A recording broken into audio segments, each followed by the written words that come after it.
Hello. I just want to hop in to share something about my personal experience being in a cross-cultural relationship.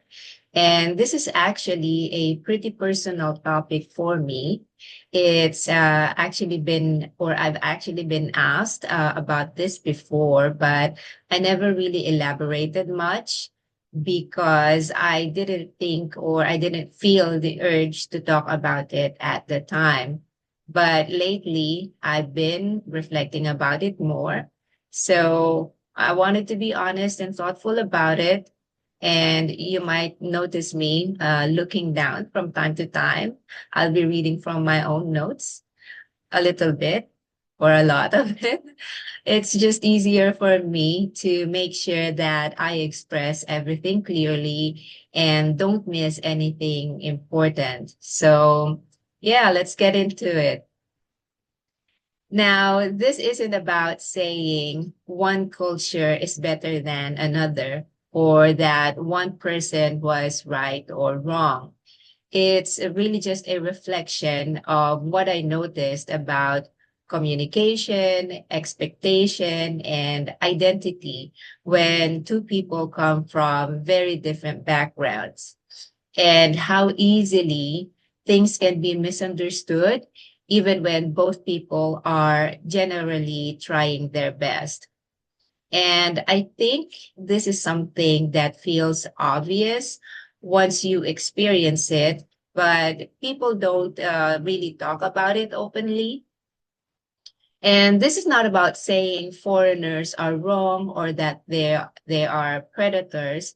I just really want to talk about the cultural differences that people navigate together as couples. And I also don't think that Filipinas or Pinays are all the same in relationship. And honestly, I'm really getting tired of how often we get reduced into one stereotype. Now, there's this idea that Filipinas are naturally more submissive, more easygoing, and easy to love. And I don't think that that tells the full story because growing up in the Philippines, I didn't really learn about relationships in a direct or open way. Or growing up, um, a lot of things were unspoken. You observe more than you're told. You learn what's considered proper by watching the people around you, especially in relationships and family dynamics. And over time, you pick up certain patterns, things like keeping the peace, not making things too complicated, being mindful of how you come across to avoid conflict or tension. And nobody explicitly teaches you this. But I'm not sure about other families that this is a personal experience of mine. And I would say that it's just the environment that you grow up in. And I think that slowly shapes how you respond in relationships, even without realizing it at first. And I started noticing how easily that can be misunderstood, especially in relationships where there's a big difference in resource or support. And sometimes silence get read as agreement. Sometimes adjustment gets read as comfort.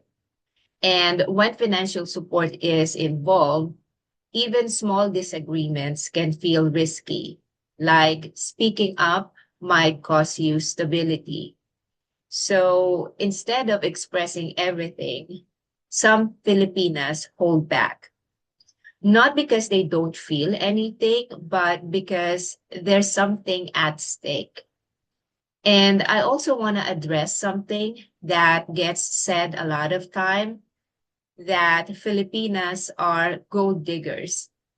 Because honestly, I don't think people always understand, or especially in my experience with foreigners, always understand what they're actually looking at when they say that. There are relationships where one person have or has significantly more financial power than the other, and that dynamic alone can change how everything is perceived. And even basic things like looking presentable, hair care, going out with friends, those things have real costs. And sometimes this or that gets misread as something else, especially when a Filipina is in a relationship with a foreigner and people expect the foreigner to financially take care of that Filipina. But I don't fully understand what people expect when they reduce an entire group of women to one label based on limited or very specific experiences. Because when people only look at environments like nightlife or transactional spaces and then generalize that to an entire country, that doesn't reflect the full picture of who Filipinas are. Later on, I'll briefly talk about some of the common culture clashes I personally noticed. And at some point, I realized I don't want to live inside the role that was assigned to me by certain foreigners. And in one of my past relationships, I started noticing a pattern that made this very clear to me. And there were moments where financial support, independence, and expectations around care and responsibility would come up during conflict. So, on one hand, there were expectations tied to financial stability. And on the other hand, there were expectations tied to availability, care, and emotional labor. And honestly, those two things are really hard to balance. I don't even know how some Filipinas manage it, but I think that experience made me realize something important. I don't want my place in a relationship to be defined by pressure from either side.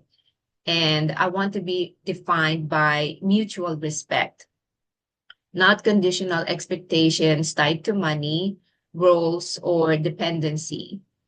So right now, I'm still figuring things out, but I'm learning how to navigate relationships as myself, not as a stereotype, not as a gold digger, not as a category or category, and not as somebody's idea of what a Filipina is supposed to be, because I'm not a mousy type of person. And for me, that means being honest when something doesn't feel right, learning how to express myself better, and not trading my voice for comfort or approval.